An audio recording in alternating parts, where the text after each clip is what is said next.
Hi everyone, and welcome back to a series of webinars. Today I'd like to talk about how to list your property on Airbnb, since I've received a couple of requests on how to do that. First and foremost, you obviously will need to log in to your account. Then please click on this button here, switch to hosting, and you will be guided directly to the page where you will be able to add all the relevant information regarding your listing and also your guest communication. Here you'll have this field called listing, so please click on that.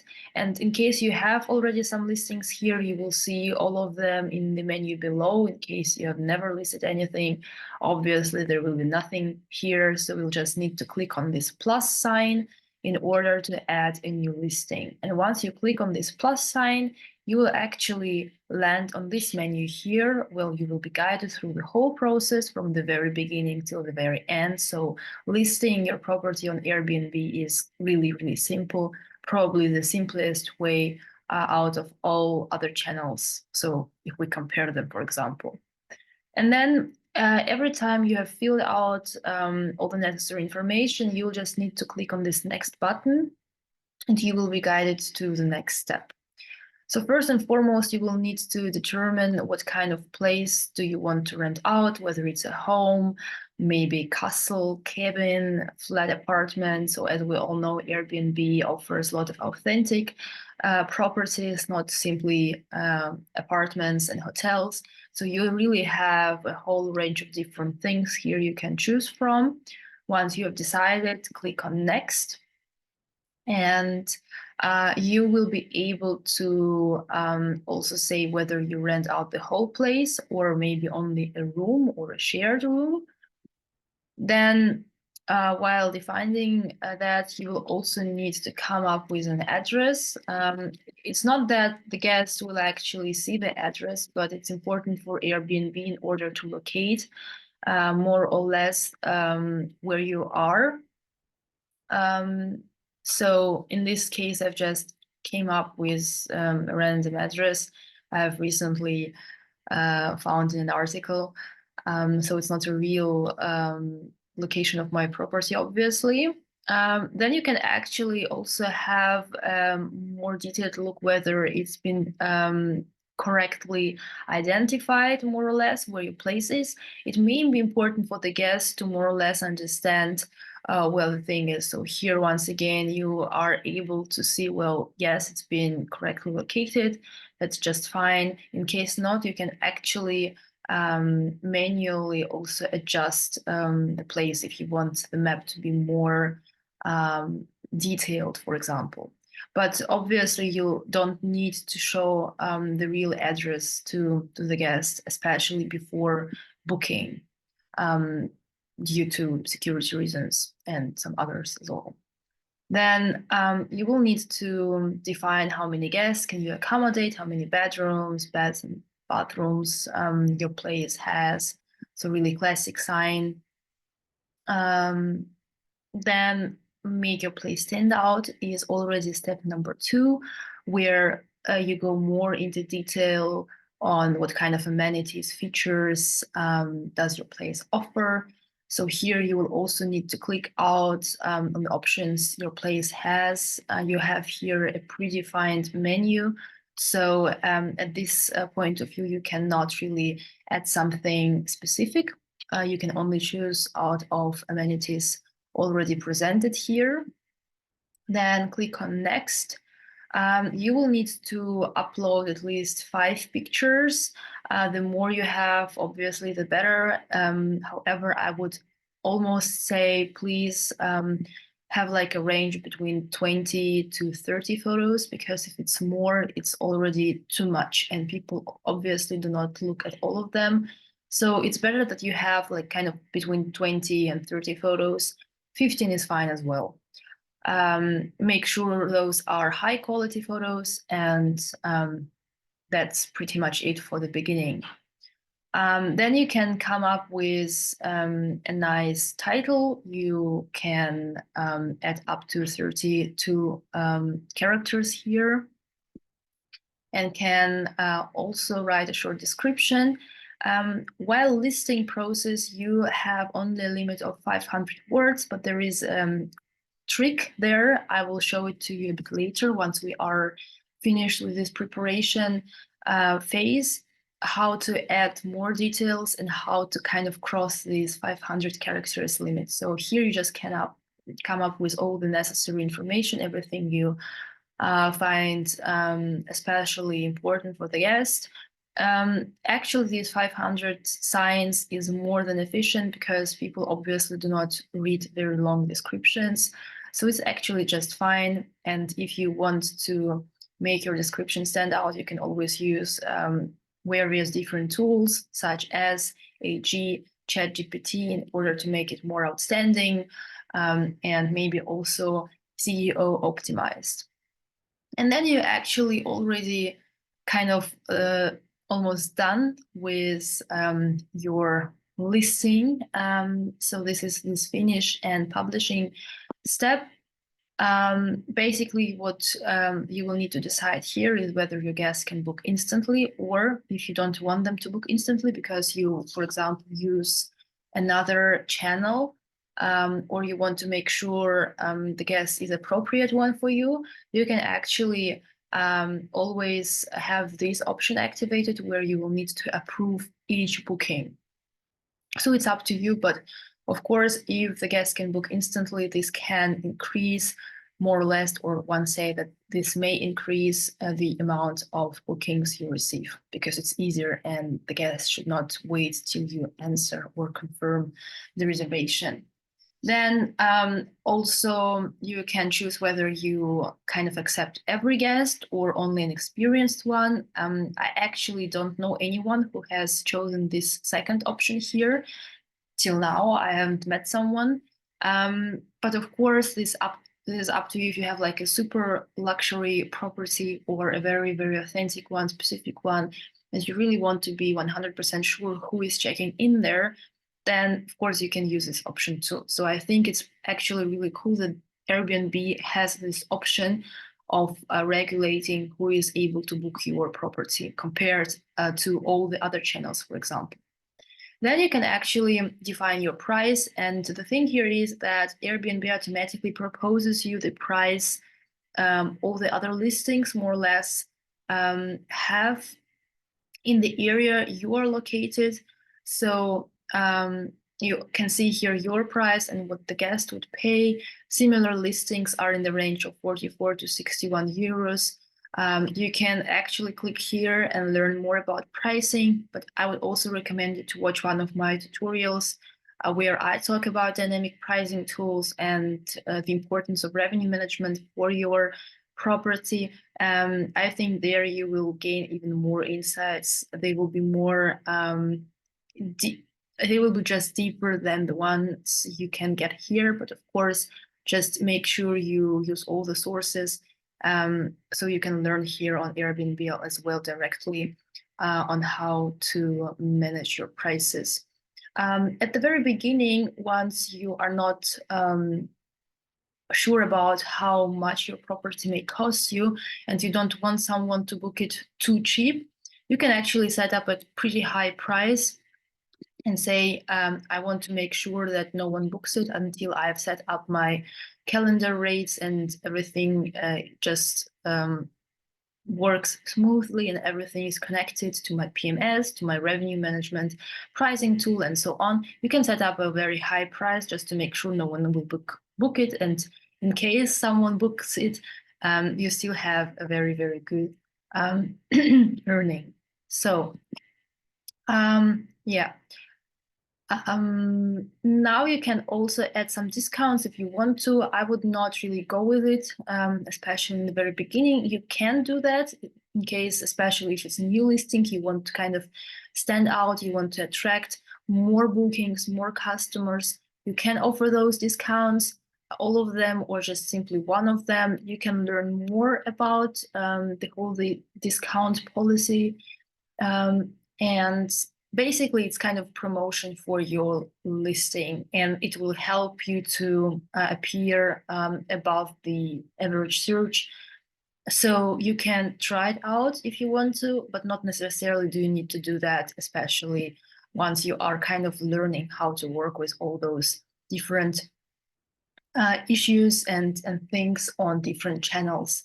Um, you can actually also define here whether you are a professional host or an individual, whether there are some things like, for example, security cameras or dangerous animals nearby, just some important information which may be important for your guest. Yeah, that's actually it, more or less. You have set up everything. You can go back always and check if you have actually filled out everything. And once you are pretty much sure that everything has been filled out, you can just go and publish your listing. And I would actually really do that. So I would click on publish. Why? This is another story here because if we go back to our menu, we'll see here the second listing here, which is called test. And you see here this red button, which means this listing is not currently listed, so it's not active. No one can book it. How can you change the status of your listing? Once you've published it and your listing appears in your menu, you can always click on it and then scroll down here. You will see listing status, edit, and you can actually change it from listed to unlisted or even deactivate it. I would always go with unlisted in case you will need to reopen it again, especially. And you actually also have an explanation here what every status means. So I would now go and set it to unlisted, save it. And why do I do that? So once you have published your listing, you will now have a lot more options and features you can add to it compared to the previous stage where we just, actually filled out only the most important necessary information and where we had this sign limit when talking about description or amenities, for example. And now you actually have a lot of options you can add, like, for example, the languages. So you have English, for example, as your default language. In my case, it's German. You can edit it and add additional languages. I would do it as a very, very first thing. If you have, for example, several languages you speak and you want to be like more open for guests from these particular regions, for example, in my case, German-speaking guests, once I've added the languages, I can actually go on this listing description here and come up with descriptions in English and German. And this is where the difference lies. Of course, you don't have to do it in all the languages because basically Airbnb translates it automatically. But you can do it in case you have a specific group of people or a specific region, or, for example, in my case, if the property is in Vienna, obviously it does make sense to make listing in German as well, because, of course, Airbnb translates it, but sometimes the translation is not that smooth, as we all know. And in order to avoid any misunderstandings with the guests or any confusion, just in case you speak the language, it's better that you make the listing description yourself. This is why I would advise you to do that. Yeah, but obviously you cannot translate it in all the languages. Yeah, that's it. And here you see that there is this listing description we had before, but what you also now have here, you can provide details on the space. So in case there are some particular things you want to add to the description, in case you want to make it more outstanding, in case you want to make it quite detailed and list all the amenities you have, even the ones that are not on this amenity list Airbnb has, then this is where you can add it.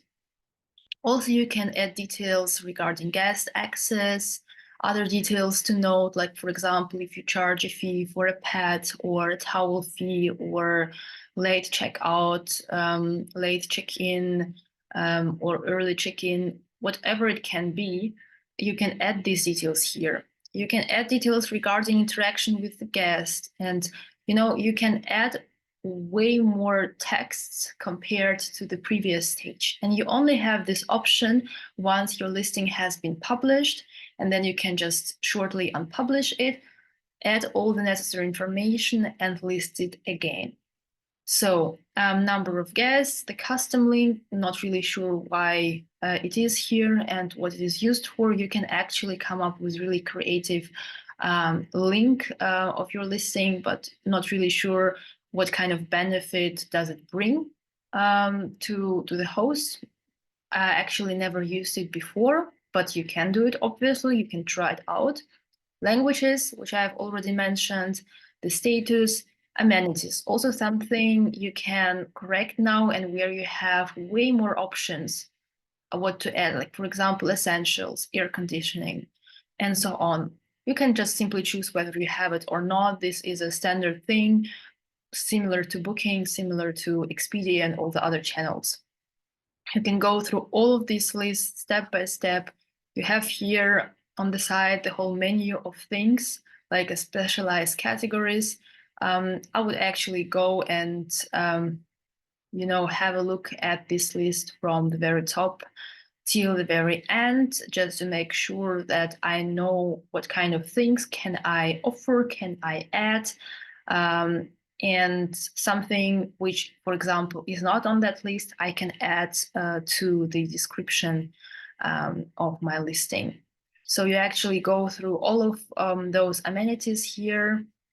And once you are done, you don't need to click on any save button or something. You can actually just exit this amenities field and it will be saved automatically. So there is nothing particular you need to do about that. Exactly. Then there is the address. You can also add neighborhood description, some information regarding sites guests can visit, and so on. For example, location sharing, this is one I've mentioned in the very beginning, the thing that the guest cannot see the full address at the very beginning, only after actually making a reservation.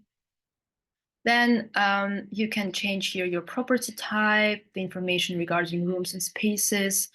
You can add some information regarding accessibility, guest safety, and so on. Then there is this new feature, which is called categories. Categories can help guests find unique place to stay. So you have here some basic information. You can learn more about it if you want to, if you have a really specific location, or if you have a very specific property type, and so on. So we are now here on this listing page. Then you have listing details. All of them we have gone through shortly. Then you have this pricing and availability field where you can go to your calendar and adjust prices, or in case you are using a pricing tool, you actually just need to make sure that you connect everything. So your PMS to your Airbnb account, and through the PMS, you can connect your prices, which will be automatically sent to all the channels and Airbnb inclusive. So in this case, I wouldn't do anything. Only if you manually manage your prices, you can go to calendar and adjust the rates. We can do it quickly, just that you have an idea. Here it is price per night I've set at the very beginning. You can, of course, change it. You can add a custom weekend price. You can actually use this smart pricing, which is kind of similar to the way how dynamic pricing tools work. However, less specified, and you have less control, so you will need to completely rely on this algorithm Airbnb uses. In case you are really, really new to the whole topic of property management and everything, you can actually try it out for a short time just to have a look how this algorithm kind of works, how your prices will be adjusted. You can try it out, and if you don't like it, you can always deactivate it. So it's fine as well. Then you have here the discounts you have currently on, the promotions you have active, and additional charges, like, for example, cleaning fee and so on, which may be interesting because if you charge an extra fee for your cleaning, you can add it here directly, a pet fee, an extra guest fee, and so on. Really, really cool thing, actually. Then going back to the features, you can actually add to your listing. There is this section which is called policies and rules, where you can edit your cancellation policy. You have here actually a predefined menu, so you cannot set it up completely on your own. I would almost always go with a moderate. In case you have any specific events, you can be more strict or actually more flexible, so it's up to you. You can edit here this instant book function in case you want to actually approve who can check in to your property or into your property. You can set up here the main house rules regarding pets, events, smoking. You can add quiet hours, the check-in and check-out time, and additional rules which you can set up. Also, this one here, profile photo required, you can edit if in case you want to.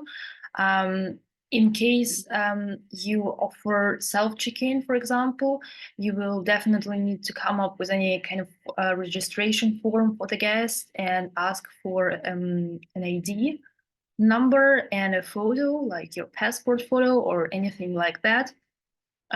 So this security issue is really, really important. And then you have some additional information regarding the primary use of listing, some regulations, and so on. So you have here a lot of different things, more related to your particular account, your particular listing already. So it goes more into detail and all of this organizational stuff. Then there is this section here, info for the guest, basically kind of some repetitive information, check-in, check-out, interactions, preferences.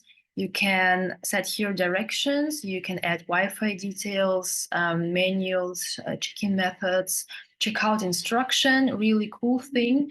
Kind of new, I would say, because it has not existed before, where you can say what the guest should do before checking out. For example, throw rubbish away or turn things off, turn lights off, maybe kind of important. And also information regarding returning the key in case it's a self check-in or it was a self check-in. You can actually say, please leave the keys on the table, do not leave it inside the door lock, and kind of add really important pieces of information and makes the whole guest experience even more clear and smooth. Yeah. Last but not least, you have here also something which is called guidebook. Would also recommend you to make one. It doesn't matter whether you do it on Airbnb directly or you use any other tool in order to create kind of, guide for your guests, where to go to, where to eat, and so on, because people ask those things quite often, and you can just, save yourself a lot of time, do it once only, and actually whenever someone asks you, just send the link or say, here's the guidebook. You can go through all of that, and those are just recommendations I always propose to my guests, and by doing that, you save yourself a lot of time. And this is also quite cool, something that is only available on Airbnb. In case you use several channels, it probably doesn't make sense to use an external tool on how to create a guidebook. And you will then have a link which you can send to all of your guests through all of the channels, and they can always click on it and have a look on what places to visit. Not necessarily do you need to do that, but it's quite nice if you have it. It makes you as a host stand out and people always appreciate it. And then the very last point here, you can add a co-host. So someone else should have an active account on Airbnb. You can add this person just by typing in the email. The other person will receive this email invitation, accept it, and the person has access to the listing and can answer the guest messages more or less. So this is basically how everything works. Once you are done with really all features, you can always click on preview listing. So you will see it from the guest's point of view. You can just check whether everything is correct, whether everything you want to be visible is visible, and that the prices are correct, for example, and language is mentioned, the hosts, and all of that is correct and listed properly. So this just allows you to double check once again. And once you have really checked everything, you can go back to your listing page and actually change the status to the listed one and actually start with receiving your bookings. So yeah, that's pretty much it. I suppose these are the most important things you should consider while working with Airbnb. In case you have any questions, please do not hesitate to write me in comments below, and we will see each other in the next sessions.